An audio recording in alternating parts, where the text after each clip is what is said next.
kojo you too they do get sense ይቅርታ አንተ ስፖርት ስትሰራ በጣም ጎበዝ ነህ እና ካላስቸገርኩ አንተ እኔን አሰራኝ።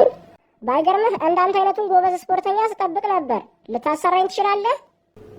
ኦ ምንም አያሳስብሽ የኔ ቆንጆ፣ ምንም ሐሳብ አይግባሽ። በነገራችን ላይ ትክክለኛ ስፖርተኛ ጋር ነው የመጣሽው። እናም ከኔ ጋር አብረሽ ስፖርት ከሰራሽ በአጭር ጊዜ ውስጥ ገራሚ ለውጦችን ታያለሽ። ደግሞ ይሄንን ውበትሽን ሳላደንቅ አላልፍም። ከፈለግሽ አሁኑኑ መጀመር እንችላለን። የኔ ማር እሺ ስላልከኝ ደስ ብሎኛል። በጣም አመሰግናለሁ። አሁን እንጀምር። ወደ ላይ ወደ ታች። እንዴ ምን እያደረገ ነው? ወደ ታች። ጎበዝ የኔ ቆንጆ፣ በጣም ጥሩ። ወደ ላይ ጎበዝ፣ በጣም ጥሩ። ዋው በፈጣሪ እንዴት አባቱ ነው የሚያምረው። ጎበዝ የኔ ቆንጆ፣ በጣም ጎበዝ። የኔ ቆንጆ ስላሰራከኝ በጣም አመሰግናለሁ። የኔ ቆንጆ ምንም ችግር የለውም። ከፈለግሽ እድሜን በሙሉ ላሰራሽ ፍቃደኛ ነኝ። ለማንኛውም አሁን እንቅስቃሴ ማድረግ አለብሽ። ምክንያቱም እንቅስቃሴ ካላደረግሽ ደምሽ ይረጋል። ስለዚህ ከኔ ጋር አንድ ላይ ሆነን ስፖርታችንን እንሰራለን። ነይ ከኔ ጋር የኔ ፍቅር።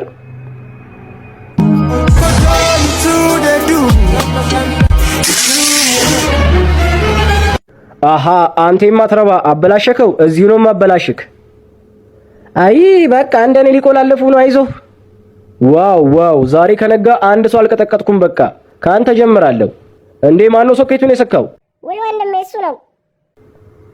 ኦ በጣም ይገርማል። ኮጆ አሁን ምንም አይነት ማስተባበያ አልፈልግም። ያቃጠልከውን ዕቃ አሁኑኑ በአዲስ ትቀይረዋለህ። ግን ምን አስበህ ነው ዕቃውን ያቃጠልከው? አረ እኔ ጌታ ተሳስቼ ነው። ኦ ሃ ተሳስቼ ነው። የማትረባ ይሄ ምን ይላል?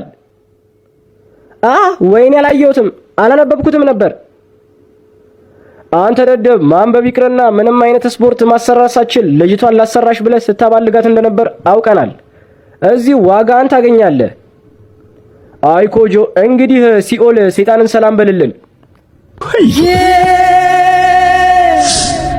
ይኸውልህ ኮጆ፣ የዛሬው ስራ በጣም ቀላል ነው። በቃ ዛሬም እንደተለመደው ዝርፊያ እንፈጽማለን። ደግሞ አሁን ያለነው የልጥጥ ሀብታም ቤት ስለሆነ በጣም ውድ ነገሮችን በፍጥነት እንሰርቃለን። ነገር ግን የቤቱ ባለቤት በጣም አደገኛና መጥፎ ሰው ስለሆነ ከያዘም በጭራሽ አይምረንም፣ ይገለናል።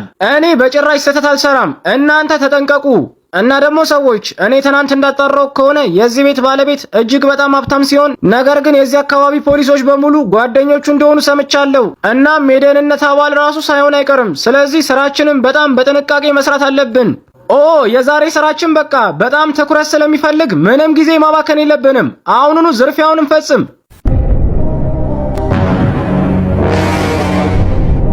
በቃ አሁን ስራችንን ጨርሰናል። ቶሎ ብለን አካባቢውን ለቀን እንጥፋ።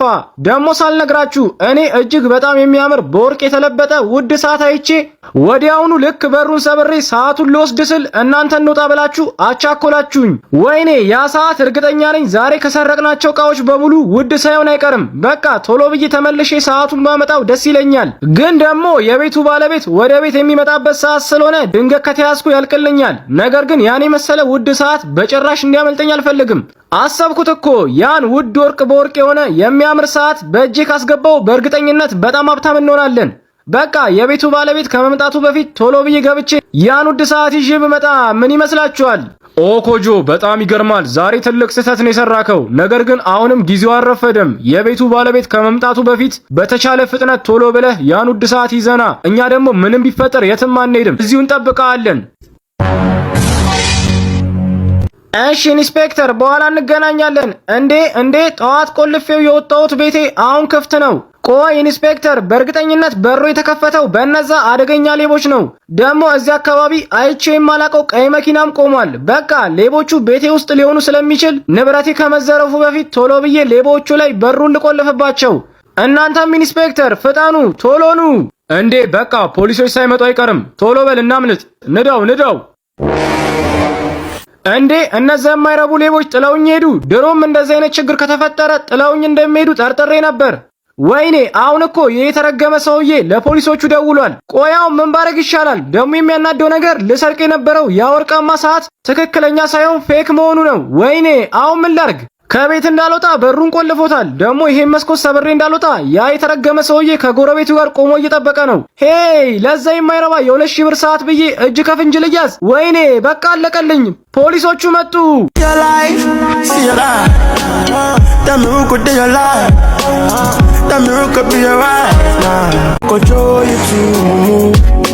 ሰላም እንኳን አደረሰ።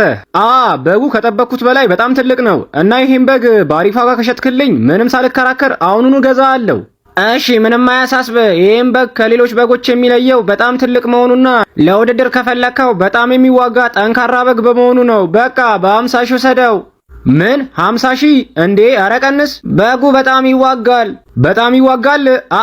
እንዴ አሁን እኮ ወደዚህ ስመጣ የሆኑ ሰዎች ለባል የገዙትን ትልልቅ በጎች እያዋጉ ብዙ ብር እያሸነፉ ነበር። በቃ ይሄን በግ ለውድድር ከሌሎች በጎች ጋር ባዋጋው በጭራሽ አይሸነፍም። በቃ ምንም እንዳትከራከረኝ። በጉም በ40 ሺህ ብር ወስደዋለሁ። ትስማማለህ? እሺ መልካም በዓል ይሁንልህ። በቃ ተስማምቻለሁ። በ40 ሺህ ሰደው። በቃ አሁን በ40 ሺህ ብር ይሄን ከምግብነት አልፎ ለውድድር የሚሆን ትልቅ በግ ከገዛው ቆይ ምን እጠብቃለሁ? አሁኑኑ እነዛ ሰዎች ጋር ሄጄ ብዙ ብር አስይዤ በጌን አፋልሜ ብዙ ብር በልቼ ወደ ቤት ይገባለሁ። በአዲስ ዓመት አዲስ ነገር መሞከር ጥሩ ነው። በቃ በእርግጠኝነት ይሄ ትልቅ በግ ዛሬ በብር ያንበሸብሸኛል። አሁኑኑ በቀጥታ ቺማ እኔ ጋር እንዲቀመጥ በሰጠኝ ብር እጫወትበታለሁ። እሺ እያንዳንዳችሁ 100 ሺህ ብር አስይዛችኋል። አሁን በጎቹን በማዋጋት ጨዋታውን እንጀምራለን። እናም ተዋግቶ ያሸነፈው በግ ባለቤት 200 ሺህ ብሩን ይወስዳል። ለሁለታችሁም መልካም እድል። ጨዋታውን ጀምሩ። ውጋው። በደንብ ውጋው። በጣም ይገርማል። በቃ አሁን እንደ ቀልድ ያሸናፊው በግ ባለቤት 200 ሺህ ብሩን አፈሰ። እኔስ ምን እጠብቃለሁ? አሁኑኑ የገዛሁትን ትልቅ በግ አፋልሜ እኔም ብር በብር ልሁን።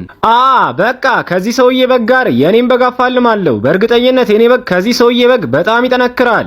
በሉ ጨዋታውን እንጀምር። እሺ በጣም ጥሩ። ጨዋታውን እንድንጀምር ሁለታችሁም 100 ሺህ ብር ማስያዝ ይኖርባችኋል። አሸናፊው 200 ሺህ ብር ይወስዳል። መልካም እድል። 200 ሺህ ብሩ የኔ ነው።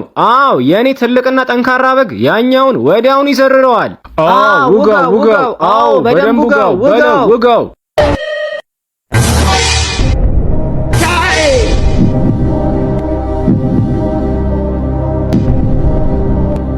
ምንድነው ኮጆ?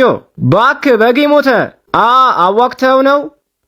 ጓደኛዬ። ወይኔ ኮጆ ከበጉም ከብሩም ሳሎን ቀረ። ወይኔ ቆያው ምንድነው ማደርገው? በዓለም በሽሮ አሳልፍ ነው። በፈጣሪ ደሞ እኮ ትናንት ቺማ አንተ ጋር ይቀመጥ ብሎ የሰጠኝ 100 ሺህ ብር እኮ ነው የተበላሁት። ቆያው ምንድነው ማደርገው? አይ ኮጆ ቆይ እንዴት እንደዚህ ታደርጋለህ? በቃ አንተስ ለይቶላል። በግህንም ብርህንም ከስረ መጣ አይደል የማትረባ። በል ለማንኛውም አሁን አከራያችሁ እናንተ የኪራይ ብር ስላልከፈላችሁ ቤቱን ሊያስለቅቃችሁ ፖሊስ ይዞ መጥቷል። በል በአዲስ ዓመት ጎዳና ከመውጣታችሁ በፊት አሁኑኑ ግባና የሆነ ነገር አርግ። በሉ ቤቱን ልቀቁ። ፖሊስ ተረጋጋ። በቃ ያለብንን የኪራይ ብር አሁኑኑ እንከፍላለን። ኮጆ ትናንት ከሰጠውክ 100 ሺህ ብር ላይ ግማሹን ለአከራያችን ክፈልና በዓለም በሰላም እናሳልፍ። ሄይ ወይኔ ብሩን እኮ አሁን ተበልቻለሁ። ኮጆ ትናንት አንተ ጋር እንዲቀመጥ የሰጠውክን 100 ሺህ ብር ረሳከው እንዴ? ኮጆ ይሄ 100 ሺህ ብር እኔ ጋር ከሆነ ባልባሌ ነገሮች ሊጠፋ ስለሚችል በቃ አንተ ጋር ይቀመጥና ብሩን ስፈልገው ትሰጠኛለህ። ማን ነው? አከራያችሁ ነኝ። ወይ ክፈሉ ወይ ቤቱን ልቀቁ።